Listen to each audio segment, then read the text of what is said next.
Good morning, all. How are you doing today? Hi, Junior and underachiever, Mr. Gumby, Bruno, and Andrew, and Hans. How you guys all doing?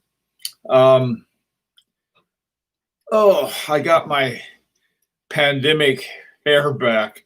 All of the barbers are closed, so I, I, you guys get to hide behind a really cool looking logo or something. I'm stuck out here looking like Gabby Hayes. Anyway, what I wanted to talk about today. Hi, Rick and Dwayne. What I wanted to talk about today was sort of like these different kinds of things that happen with watches in terms of like what. Hey, Bruce and Gilberto, how you guys doing? So, hey, DGB. Let me start off with a story, and the reason I'm going to start off with this one, it's sort of gives the universality to things happening. Flippin' Zippo, how you doing? Some years ago, back in 1996, hi Krasimir. I belonged to the what was called the RROC, the Rolls-Royce Owners Club. And I used to have this great big old, what was it? It was a long wheelbase saloon. It was I think it was an 82 Rolls-Royce Silver Spur. And it was something I had to think for about 5 years, and was like having a big toy, and we played with it and got to know New England, drove all over the place up to Canada. And anyway, at one point, they had a newsletter, and in the newsletter, people would advertise the Rolls Royces for sale. And a lot of times they would say previously owned by a famous movie star or celebrity or Nobel Prize winner, who knows. Anyway, they gave me the job of, they say, look, when somebody comes here and they claim it, you got to follow it up and find out whether they really did. Find out who the celebrity was, and then find out, check our archives to see if they actually owned it. And so that was what I did. And as often as not, what happened, I'd call up the person, I'd say, who is the previous owner? And it was like John Wayne or somebody. It was somebody who was famous. Gloria Swanson, for some reason, was a favorite of some of the guys who had some of the older silver ghosts. Now, the purpose of this story is that, so I'd call the guy, then I'd call the guy back who checked to find out whether they really were part of the ownership. And usually the answer was no. In other words, they said, no, I'm afraid not. Now, hey, I say Kashmir, Jean-Claude, Javi, I just want to say hi. Okay, so the point of this was, and so I called the guy back who was selling it, because if you're selling it, you couldn't say it was previously owned by a famous personality unless it was. And so I had to tell him, I say, well, you're going to have to take that off. I mean, there's no problem, advertising your car for sale, but it wasn't owned by Gloria Swanson or John Wayne or, Mickey Mouse and Goofy. And they were surprised. They said, well, that's what I was told when I bought it. And I was thinking, so it's like people just make stuff up. And so, what it reminded me of was the, that Rolex that belonged to Paul, what's his name? Paul Newman. And that thing sold for over $1 million. And somebody could buy a watch and say, oh, this belonged to, Neil Armstrong or somebody famous. And the same thing, you said, oh boy. And then when they went to sell it, they'd say the same thing, but found out, well, that wasn't necessarily true. And we find out all of these things about watches, either true or not so true. And so that's what I wanted to talk about. So, you end up paying for a watch and you pay a certain amount, and sometimes it's good, sometimes it's not. And so I want to get as many of good and bad stories about buying a watch as we can this morning. Hi, Abdul. Let's see who we got else here. I haven't greeted yet. Good. I have a pretty good sake. Hey, Rickon. Underachieved. We got that, Mr. Gumby. Flip a Zibble. Good. Okay. So let me start. And this one I mentioned before, and it's sort of it was a watch that I liked. It was an El Leroy, and it was like this big hunk of gold, beautiful guilloche, really a gorgeous watch, just beautiful. And the guy who sold it to me was honest in a funny way. He was saying, I don't know for sure, but I understand it was a Frederick Piguet movement. Oh, okay, that sounded fine. And the El Leroy, because I knew that the El Leroy watches were just over the moon in terms of prices. And I had seen this one, and I did something really stupid. They were having like a little auction on eBay, so I thought, well, I'll put in this amount. They'd never accept it, and they did. I thought, well, oh boy. And the price was about a little over a third of what the watch would have cost new. Okay, so I got the watch. The watch was beautiful. The box, everything about it was great. It even came with its own little travel case. So I mean, this was like, I just thought, wow, this is the classiest thing I've ever seen. And I took it up to my friend up in who was one of the, at the time he was a judge for the Grand Prix, and I showed him my new watch, and I said, I called those guys in Switzerland, and they didn't know what it was. And so I asked them, I said, well, could you send me a picture of the movement in this watch? And they sent me this blurry picture of a Frederick Piguet, which looked nothing like the one in my watch. And so I took it up to this guy, and he said, that's an ETA. It was 7001. Well, I was just beside myself, because the guy who sold it to me was crafty enough to say he wasn't sure what it was. But then when I called Switzerland and called the head office there, the people said, oh, well, we're in management. We wouldn't know those things. Of course they would. If they didn't, they shouldn't be in management.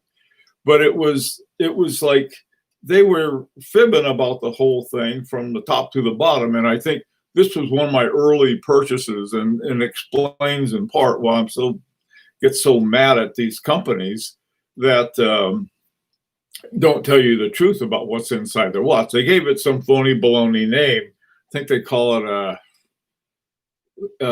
it was Leroy's 1510 or something like that. But all it was Pazoo 7001. Not a bad movement, but that's not the point. The point is that, I paid a lot of money for that thing, and I suppose I got my money's worth in the sense that I got a big hunk of gold and a beautiful watch, but with a, sort of a cheap movement, relatively speaking. Okay. All right, so it's your turn, guys. Hi, Indrajit. How you doing?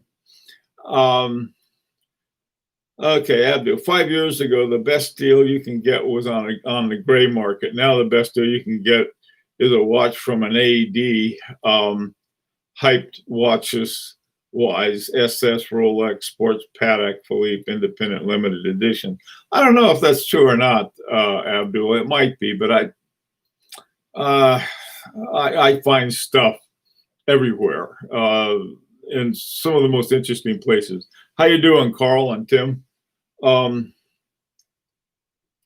Yeah, Carl. I'm glad you're in good shape.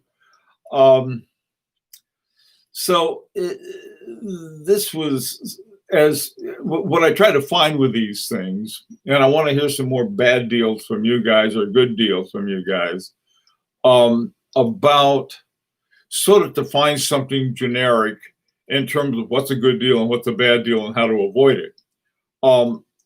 In my case, it was simply a matter of not telling the truth about what the movement. That was all it was. If they told me the truth from the outset, they say this is a Pazu 7001, even though it had been bought by ETA and renamed ETA 7001, that would have been okay. But what they have some phony baloney name for the movement they had in it, and then they, you put in a few plates with your name on it, and that was it. Okay. Oh, you got a good AD in Connecticut, Tim. That's good to hear. Which one is it? Since I live in Connecticut. There's a guy in Connecticut, I think it's Manfredi. And this guy was telling me about it, is that if you buy certain amounts and they give you better and better discounts. I don't know if this is the same guy or not, Tim. Hi, Derek. How you doing, man? So it's it is. It is Manfredi. Okay, that's good to hear. I had a totally different experience with them. They got mad at me. I bought see, this is the other thing too. I didn't buy anything from them, but I tried to get it. I simply asked them about a strap.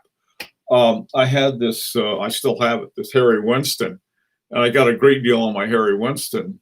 And so, after I got it, I thought, well, maybe I'll get another strap for it. I always like to have a backup strap, for all of my watches, with two reasons. One, it'll give you more dynamics. And the other one was was the other reason. Something happens, you break it or something. So anyway, so this guy, Manfredi, who's in New Canaan and Greenwich, he got mad as a wet hen. I called him. I said, hey, I have this Harry Winston, and I want to know if I can get if you guys have straps for him. He said, well, where'd you get it? I said, I got it from a guy in New Jersey. He said, well, how come you didn't get it from us? That was because he gave me a really excellent deal on it. And so, can you sell me the strap or not? And they wouldn't do it. Well, no, you have to buy it. So, and Tim, I've heard really good things about the guy otherwise, but this was sort of weird to run into somebody like that. Most of the people that I've dealt with at the jewelry store that they have locally, where they have Rolexes, this guy's been really cool. And the watchmaker there is even cooler. He's a young guy, went to Rolex watchmaking school and everything. Really a cool guy. So, but then the person I called and was really seriously thinking, well, maybe I will get a Air King. Man, she turned me off so much that I won't even think of going in there. Okay. Okay, Jean-Claude, you learned early on to ask for timing specs. Okay. So some of the ones I know, you ask about timing specs, or eyes start rolling. They have no idea what you're talking about. One of the first used watches I bought didn't ask, and the watch was running 20 seconds slow. And bam, I'm up for a $500 service straight away. Yeah, now that can happen. Jean-Claude, love that name, Miss Monsieur Beaver. Here's one of the things about that. One of my very favorite watches, and this is I think was a great deal. And this was on a Parmigiani Colpo Grande with it was sort of this robin egg blue, and it just been a great watch in every way, except one day it pooped out on me. Now, the thing about was that I negotiated with a guy literally for a year. I kept offering him what I wanted, and he kept telling me to go jump in a lake. And finally, I wore the poor guy down. He said, okay, if you want it bad enough. And I got it for a great, great price. Now, it was always running slow. and it didn't bother me because I was retiring, and finally the stem broke, and I sent it in. I sent it down to Florida for because Parmigiani has a service center there. Man, they put it. What they did to that watch was magic. It cost me $1,000, but I had got such a good deal, even with that extra $1,000. It was way less than anybody else paid for it. So I know what you mean, Jean-Claude, about getting something that's not working right. But sometimes I factor that in. Same thing on both of my FP Journes. I had to send them in after I waited about a year or two, and then there was something I figured, okay, it's time to send them in. Cost me, I forgot what it was. I think it was close to 2,000 a pop, something like that. And but it was worth it, because I got such a good buy, and now I can't even afford either one of my own watches because the price went up so much. Here they are; they're out of service. Excuse me. Recently out of service, and they're working great. So it's the kind of thing that I think you can factor in, and you can definitely use it to your advantage. And one of the advantages that you can say is saying, look, if you can't tell me when the next service is, or when you had your last service, then I'm going to have to take it in and sort of put it at, for me, sort of year zero and send it up to a service. And so I think you can use that to negotiate for a better price. Did you hear the news? An international gang came to London and stole watches from Frank Lampard, the footballer, and 11 days later from another celebrity. Watches were Patek, Rolexes, and Cartier. Oh, okay. But that's not. You guard your watches. Worst thing to happen to me was having a watch stolen. Best thing was getting it back. Yeah, I know a guy who had a very expensive Audemars Piguet stolen out of his hotel room. Now, it's not so surprising if you leave your watch in a hotel room, it may get stolen, but it was in the hotel safe in his room. When we go on cruises and stuff, all of the rooms, all of the cabins have a safe in them. I always put them in the safe. I haven't had a watch ever stolen, but I'm pretty careful about it and how I do it. One of the things about a lot of my watches, none of them say Rolex, and so somebody starts looking at their shops and seeing a Rolex. They see watches that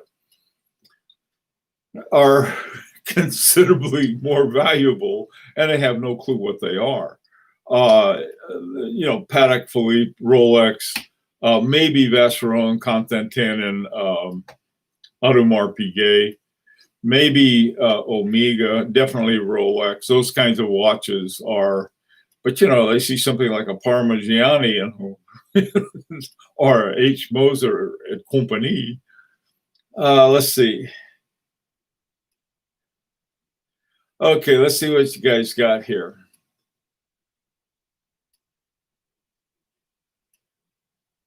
Yeah, Bruno, excellent point. Excellent point. I'm pretty well convinced that I got my Vacheron Constantin 1972 from. I got it from a pawn shop. It had a fancier name than a pawn shop, but let's face it, that's what it was. And the guy I was talking to didn't know jack about watches, thank God. And but the price he had wasn't dirt cheap, but it wasn't crazy either. And after negotiating with him and him not being very happy with me, he sold it to me for a good price. And that's a good thing because somebody inherits a watch, somebody gets something like a Vacheron Constantin 1972. They don't know what that thing is. And neither does the person, neither would a pawn shop. Pawn shop sees some gold, knows the name Vacheron Constantin, and that's it.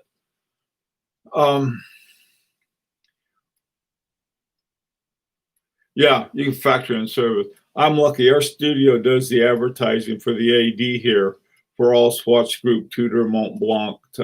Yeah, Carl. Now, Carl, you remember all of us are your friends just in case somebody would like to. Oh, let's see. Instagram surveillance. Okay. It's quite possible that people sell their watches when they become due for service to try to avoid the expense. That's a good point, Mason. Um, and again, it's one as collectors we can take advantage of. We can take great advantage of. Now, another good watch story. Let me sort of how it is. It is called dumb luck. I will take dumb luck over intelligence any day. I can work something out in any field of endeavor, have really knowing a lot about it, and then something lucky will come and just sort of blow it all away. So there's no, you can have that too. Let's see what's going on. What are some other good stories you guys have? Perhaps buying my Parmigiani QF at 60% off. Andreas, that was one of the best deals that people just see. That's another thing too. I think you get your very best deals when you know something that everybody else doesn't know. I'm always bugging Tim about broadening his view because it might help him.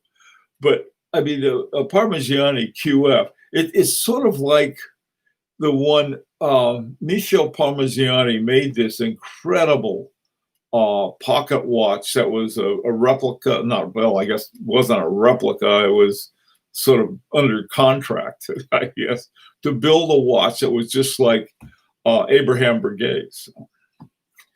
Okay, I'm selling several watches currently, which I really do. It's a bit scary. Yeah, I'd be scared too. I haven't. I think I've turned in 2 watches, maybe traded 1 or 2. I really haven't done too much of that. But in buying watches, that I've done way too much. Hey, EP Arfa, how you doing, man? You use Chrono 24 for your secondhand purchase. It looks Korean to me, so I'll say Korea guy. I'm not sure what your name is, so forgive me. Do you usually use Chrono 24 for your secondhand purchase? Well, I use it for all kinds of purposes. Secondhand, firsthand. You can get there's a whole lot of new watches you can find there. There are other places too. I like to look every place. Joma Shop, you can find some good deals there. Let's see, where else? Shop Worn. See, a lot of these places have dried up. All of the good stuff is gone away. I mean, Shop Worn used to have a whole set of Parmigianis. They had a lot of really great deals on H. Moser's, but they're all gone now. I think they maybe have 1 or 2 left.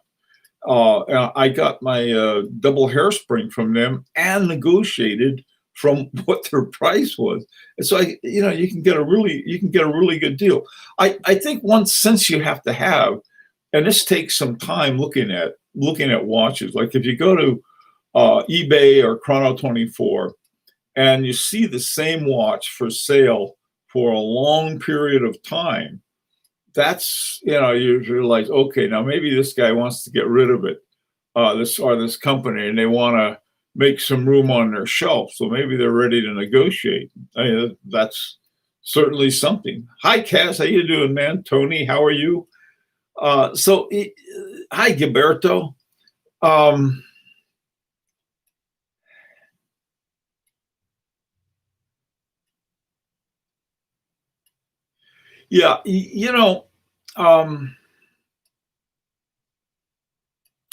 Yeah, Chrono 24. Andres, have you ever sold on Chrono 24? Hi, Geezer. How you doing, man? That's something I thought of that, and I don't know why. I have a hard time selling a watch because I've grown attached to it. eBay, yeah, Hans, me too. That I got that Parmigiani Colpa that I mentioned on eBay, and that's another thing too. I took a really stupid chance, and just pure luck didn't get burned. This is the thing that I like so much about Chrono 24. You go to Chrono 24 and they don't release the money until you got the watch. And so you get to see what you're getting before they get your money. And I think that's very important.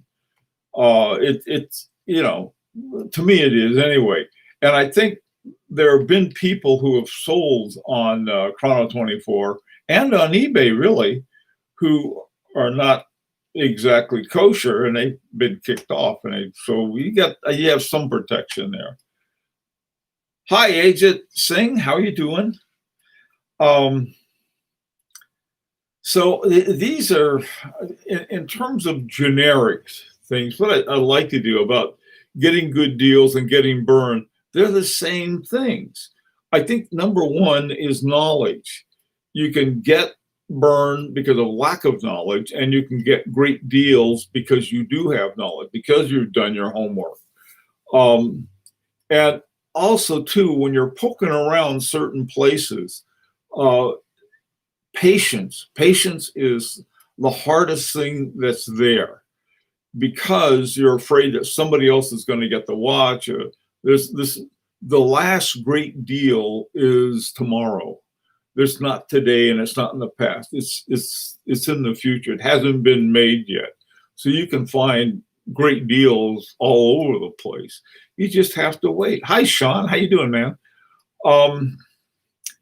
Is lower fee as eBay, and you have escrow, and much lower than auction houses. Oh God, yeah, auction houses are terrible.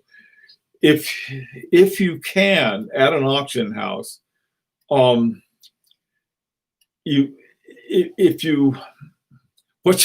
really hard to do with an auction, and they're all online now, is to be patient and not let your head go crazy. Because what happens is that, like, if you see a watch, I've been looking at some really great prices on a couple FP Journes that would be really nice. And when I say great for what FP Journe has become, and I want to say, oh man, I got to put a bid on that, and maybe I'll get it for that. And then all I got to do is add that 25%, and I realize that this would be a crazy buy, as much as I'd like it. For example, if you have a $25,000 watch, okay, that you bid for and get, it's going to cost you $31,250. I mean, from $25,000 to $31,250. Man, that's like, you paid how much for that thing? Whereas, you get to pick up a FP Journe for 25, and people say, that's a pretty good deal. But then as soon as you hit that net on it with the auction house, so the thing that you got to do is you have to figure out what is going to be a good buy as far as you're concerned, and not go above that.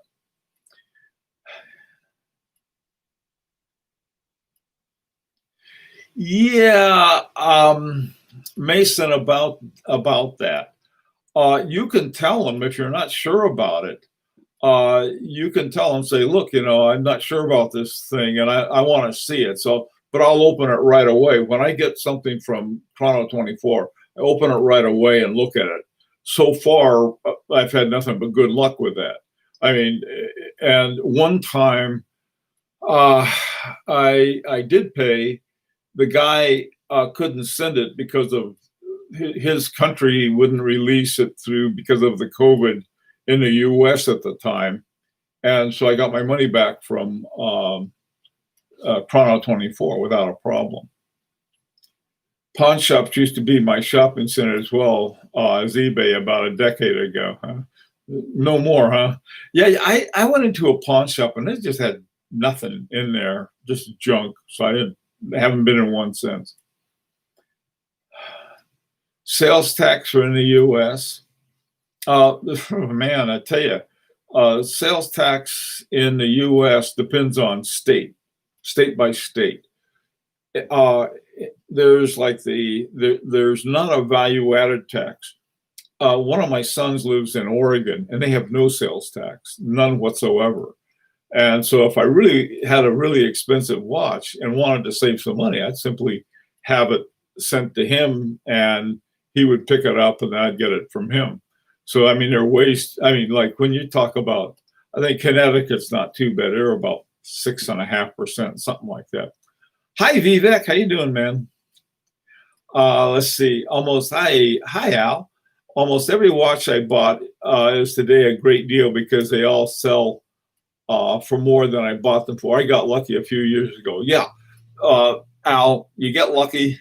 You know, I tell you too. There's something that going back to who was it? The guy Pasteur said. He said, "Fortune favors the prepared mind," and I really believe that. And so if you're going along and you've really been, learning about watches and so forth, yeah, that's another thing too. If you don't have fun learning about watches, maybe watch collection is what you should be doing. People say, "Oh, gee whiz, Bill, thanks a lot for doing all of this research." I was just having a good time. My idea of having fun. I mean, it's like these chess players.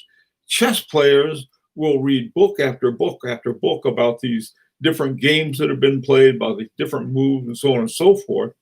I mean, almost to a point of obsession. Now, I'm not that far gone, but I enjoy reading about these things and finding different sources. One of the things, this is the great thing about stuff online, especially during the pandemic, so many books have been, made into PDF files or some other file you can get online. So really helps. I don't know where you're getting 58. Let me see. In Korea, there is a luxury tax of 58% on watches. Therefore, it's impossible to buy from Chrono 24 here. And due to lack of supply, some watches are relatively popular. Here, cost way more. Yeah. That would put a sort of a put a hold on that one, wouldn't it?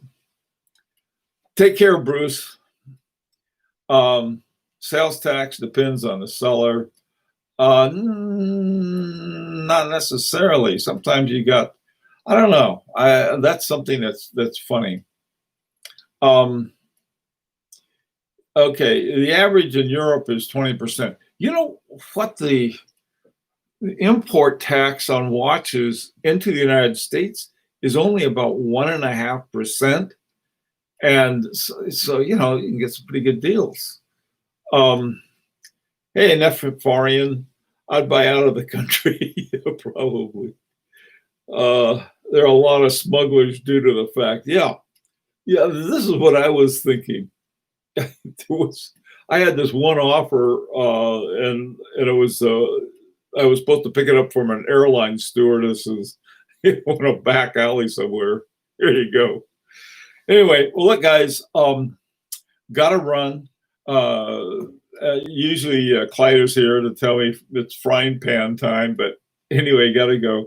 Take care. Anyhow, everybody wear a mask. This is something I was going to say. I hate to sound like somebody's mother, but really, we're getting near the end of the pandemic. But between now, at least in the U.S. has been doing terrible. And I mean awful. We're one of the worst countries because of poor leadership in just about every respect. And this is from both sides. One side says, "Oh, wear a mask and be safe." Then they have a big party and they don't wear them, and that's no good. The other one says, "Don't wear a mask. We don't care." They go out and they have a big super spreaders. But for the rest of us, just wear a mask. Doesn't matter COVID doesn't care about your politics, your nationality, or anything else. Wear a mask, social distance. And then afterward, I hate wearing those damn masks. Be careful about my language. I don't like wearing masks at all, but I wear them simply because I don't want to spread the stuff and I don't want to get it either. So anyway, you guys be careful. This is your mother speaking. Take care. Oh, okay. One more. We got Ajit Singh. I bought a Roger Dubuis Excalibur 42 listed on 24 by a local guy in Toronto for a very low price. Maybe had time to sell it. I offered him 25% low. He agreed. I took a chance. That's the way to do it. Anyway, got to run, guys. Take care. Adios.